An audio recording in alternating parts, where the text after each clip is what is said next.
corrupção e que podem ser sujeitos ativos de crime de responsabilidade. O senador apontou que os atos do ministro Dias Toffoli, primeiro relator do caso Master no STF, foram considerados ativos pela Associação Nacional de Delegados da Polícia Federal. Alessandro Vieira citou a imposição de sigilo, mas com a firmeza que a defesa da instituição impõe.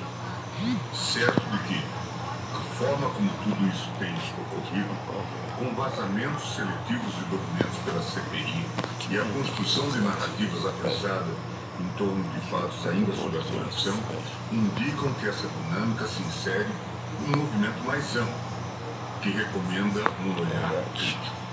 O pedido formulado pelo relator da CPI do crime organizado, voltado ao indiciamento de ministros do Supremo sem base legal, não constitui apenas um equívoco técnico. Trata-se de um erro histórico, que nos conduz a uma reflexão mais ampla sobre o papel dos poderes e os poderes das comissões parlamentares internas. E eu tenho a absoluta certeza que o Paulo vai se debruçar sobre essa temática. o ministro Dias Toffoli classificou o relatório como eleitoreiro. Disse que se trata de abuso de poder.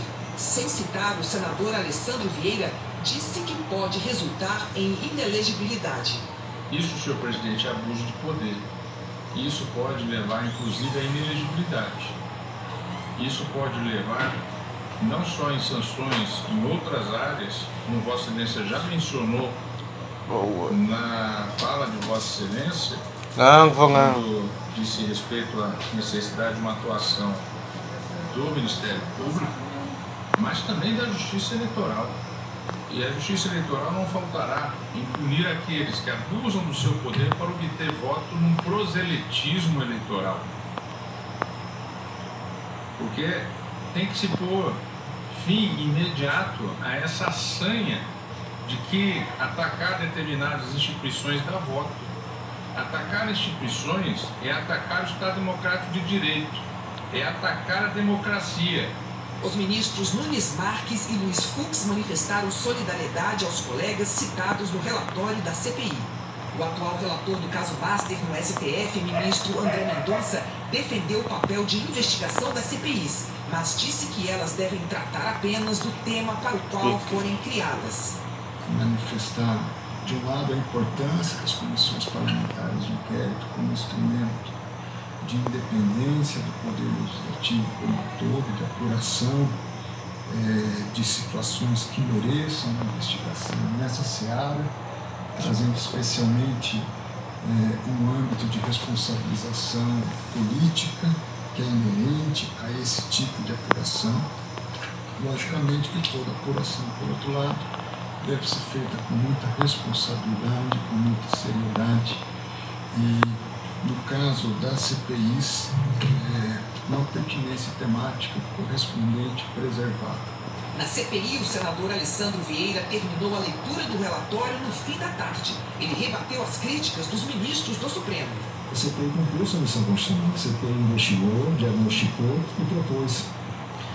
Os indiciamentos dos ministros do Supremo e do Procurador-Geral da República por crimes de responsabilidade são medida inédita e historicamente necessária, porque representam a reafirmação do princípio republicano de que nenhum agente público, por mais elevada que seja a posição, está acima da lei ou imune ao controle democrático. Não se trata de atacar e enfraquecer o Poder Judiciário, ou muito menos se trata de disputa eleitoreira. Se trata de fortalecer o Poder Judiciário, por meio da exigência de condutas éticas e provas. O crime organizado no Brasil não é um problema limitado, circunscrito à segurança pública. É uma questão de soberania nacional. Enquanto organizações criminosas, violentas ou não, exercerem seu poder sobre territórios, populações, instituições, o Estado Democrático de Direito permanecerá fragilizado. Antes de prosseguir, faço uma rápida correção aqui. Durante a fala do presidente do Senado, Davi Alcolumbre, do União Brasil, entrou erroneamente o crédito do ministro Gilmar Mendes. Bom, a votação do relatório foi rápida, a comissão rejeitou o texto, que agora vai ser arquivado. Vamos então a Brasília conversar ao vivo com o repórter Júlio Mosquera, tem todos os detalhes aqui. Júlio, bem-vindo e boa noite. Boa noite, obrigado, Trali. O parecer foi rejeitado por 6 votos a 4. com as trocas de senadores, a base do governo teve maioria para derrubar o relatório que pedia o indiciamento de 3 ministros do Supremo e do Procurador-Geral da República. Logo após a rejeição do relatório, o presidente do STF, ministro Edson Fachin, se manifestou em uma nota que eu vou ler agora. A presidência do Supremo Tribunal Federal repudia de forma enfática a indevida inclusão e o alegado envolvimento dos ministros Alexandre de Moraes, Dias Toffoli e Gilmar Mendes, indevidamente mencionados no relatório da CPI sobre o crime organizado no Senado. Fachin disse que a presidência reconhece que é uma garantia fundamental da democracia o exercício das comissões parlamentares de inquérito nos limites constitucionais e circunstâncias circunscritas à pertinência temática que deu ensejo à sua criação, como instrumento de fiscalização e controle pelo poder legislativo e da sociedade. Segundo a nota, desvios de finalidade temática dessas comissões, todavia, enfraquecem os pilares democráticos e ameaçam os direitos fundamentais de qualquer cidadão. Ninguém está acima da lei e os direitos fundamentais prescritos na Constituição devem ser integralmente observados. A independência do poder legislativo deve ser preservada na apuração de fatos, sempre com responsabilidade e pertinência. Ainda de acordo com Fachin, o tribunal está ciente de que cabe a todos respeitar a independência e a autonomia dos poderes da República, como é da secular tradição de nossas instituições. O Supremo Tribunal Federal reafirma que seguirá firme em sua missão de guardar a Constituição e proteger as liberdades democráticas. A presidência se solidariza, por isso, com os colegas ministros mencionados no relatório. Traliana. Obrigada, Júlia. O governo americano divulgou a primeira foto do ex-deputado Alexandre Ramagem, preso ontem em Orlando. O Departamento Penitenciário do Condado de Orange, na Flórida, informou que ele está sob custódia por razões imigratórias. Afirmou também que um oficial de imigração vai entrevistar o ex-deputado para decidir se dará prosseguimento ao processo de deportação. Alexandre Ramagem estava foragido desde setembro, quando foi condenado na trama golpista.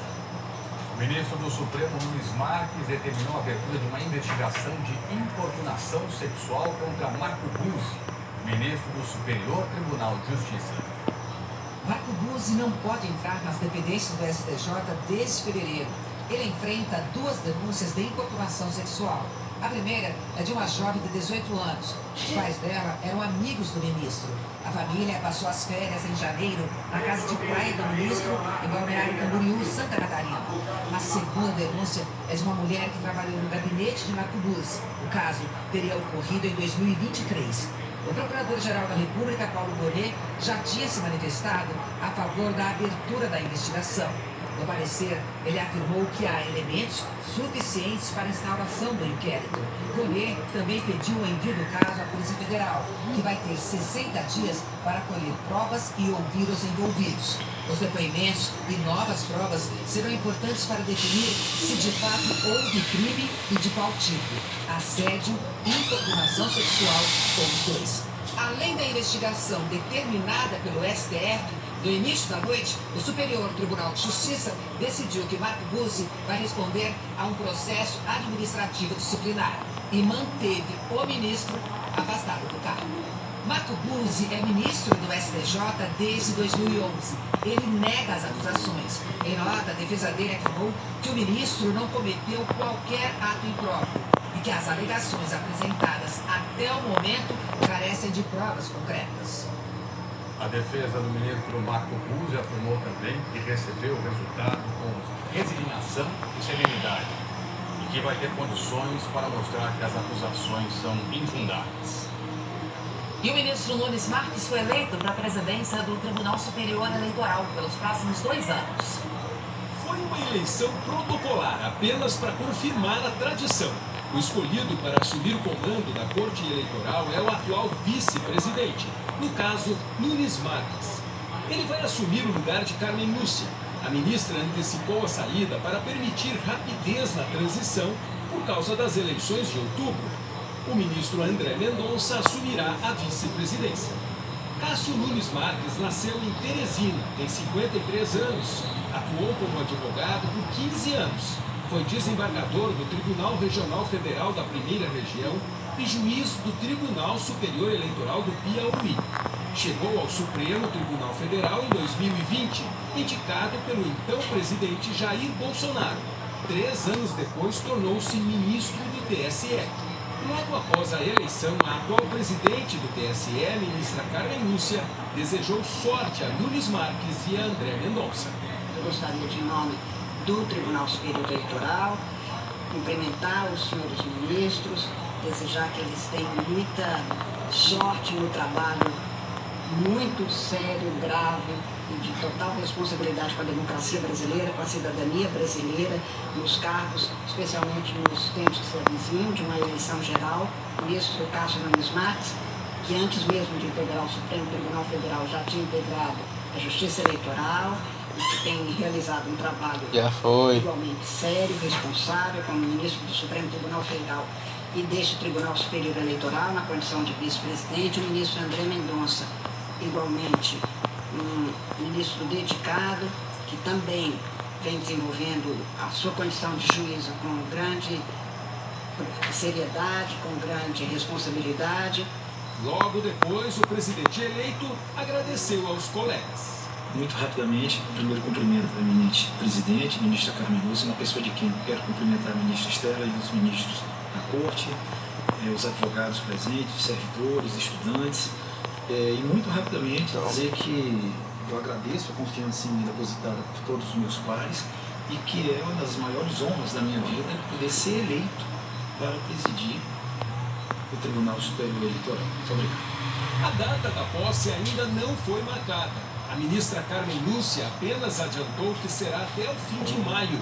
Como presidente do TSE, o ministro Nunes Marques será responsável pela condução do processo eleitoral de outubro, garantindo a segurança das urnas e o combate à desinformação durante a campanha. Veja daqui a pouco, Israel e Líbano se reúnem em Washington para discutir um acordo de paz. O FMI alerta que a guerra aumenta o risco de uma recessão global.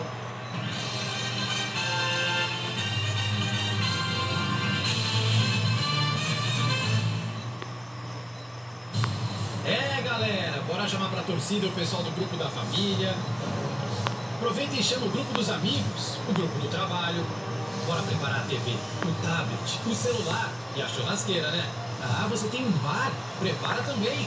Bora deixar tudo prontinho. Porque onde tem emoção, onde tem conexão, onde tem torcida, tem Claro. Fundação Bradesco, de geração em geração, transformando histórias. Hoje, uma terça-feira completa. Mais uma eliminação, vamos ao top 5. E depois do tchau, nova prova do líder e, claro, para formar paredão. E aí vamos deixar o Beto decidir. Depois de 3 graças, BBB.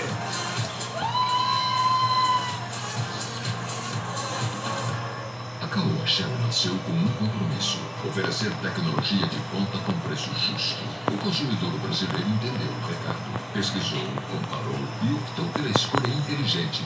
Por isso, o Tigo 8 foi o líder de vendas do ano na sofisticada categoria dos SUVs Premium de 7 lugares, superando todos os concorrentes.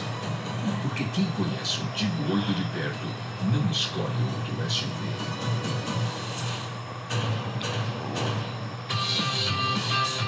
Quem goste de procurar, tem quem prefira decifrar e tem quem goste dos dois.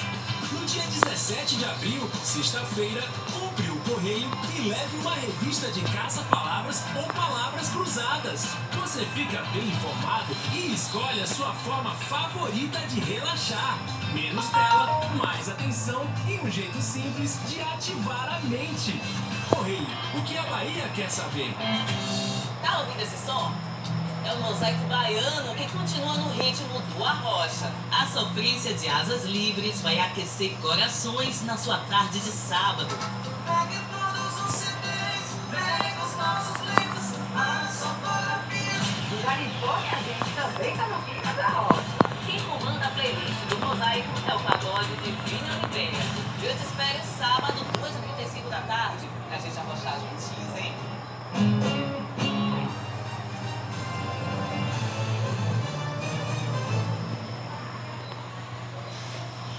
Representantes de Israel e do Líbano se reuniram hoje em Washington para discutir um acordo de paz. Os dois lados declararam que houve progresso e concordaram em retomar negociações diretas.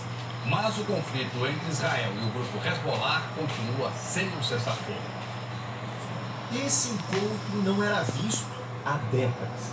No centro, o secretário de Estado americano Marco Rubio. No canto direito da tela, lado a lado, a embaixadora do Líbano e o embaixador de Israel nos Estados Unidos.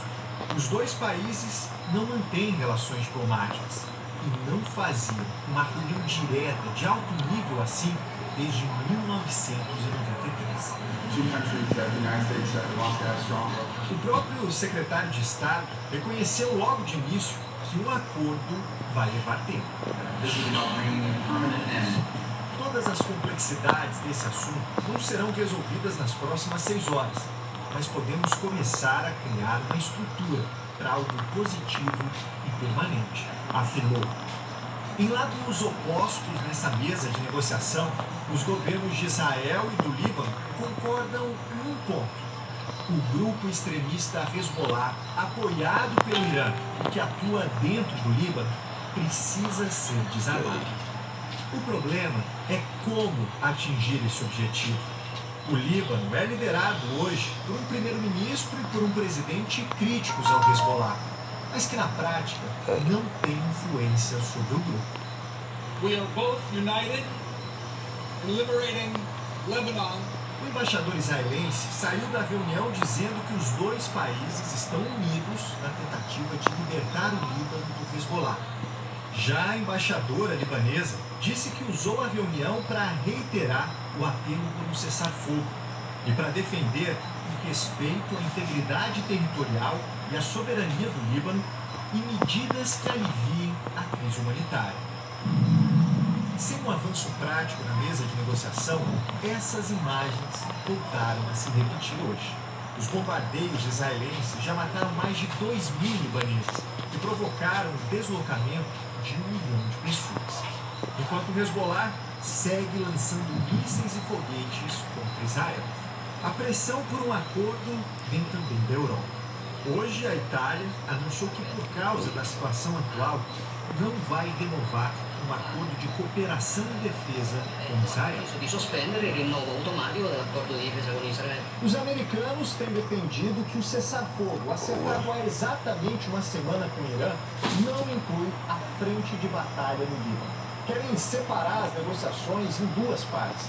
Acreditam que assim, sem a participação do Irã, Israel tem mais força para pressionar pelo desarmamento do Hezbollah.